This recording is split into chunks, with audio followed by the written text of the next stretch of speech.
এতিয়া চাম BF Skinner. BF স্কিনাৰে দিয়া থিয়ৰিটোক বিহেভিয়াৰিষ্টিক থিয়ৰি বুলি কোৱা হয়।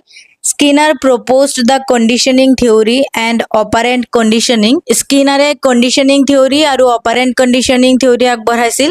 স্কিনাৰৰ মতে শিকাটো আচৰণৰ পৰিৱৰ্তন। যদি সঠিক আচৰণৰ পিছত পুৰস্কাৰ মানে ৰিৱাৰ্ড দিয়া হয় তেন্তে সেই আচৰণ পুনৰাবৃত্তি হয়। According to Skinner, children learn language through imitation, copy, drill and practice, repetition and reinforcement. এক্সামৰ কাৰণে এই পইণ্ট কেইটা মনত ৰাখিব, ইমিটেশ্যন, কপি, ড্ৰিল, প্ৰেক্টিচ।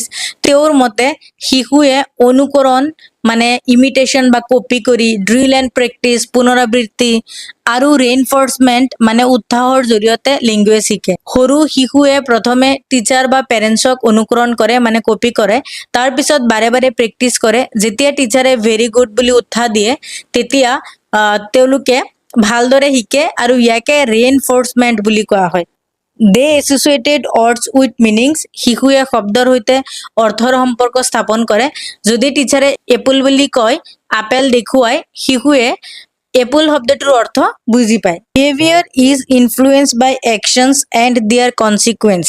আচৰণ কাৰ্য আৰু তাৰ ফলাফলৰ দ্বাৰা প্ৰভাৱিত হয়। মানে যদি ভাল কামৰ কাৰণে ষ্টুডেণ্টে ৰিৱাৰ্ড পায় তেতিয়া সেই কাম পুনৰ কৰে, কাৰণ পুৰস্কাৰ পাইছে, পুৰস্কাৰ পোৱাৰ লগে লগে কৰিব বেছি মন যায়, হয়নে নাই? যদি ৰিৱাৰ্ড নাপায় বা কাৰেকশ্যন হয় আচৰণটো কি হয়, সলনি হয়। Positive reinforcement encourage better language learning. So' ইতিবাচক উৎসাহে লেংগুৱেজ শিক্ষাক অধিক উন্নত কৰে। যে টিচাৰে যদি এক্সিলেণ্ট, ভেৰি গুড, ৱেল ডান বুলি কয়, ষ্টুডেণ্টৰ মটিভেশ্যন বাঢ়ে আৰু তেওঁলোকে অধিক আগ্ৰহেৰে লেংগুৱেজ শিকে।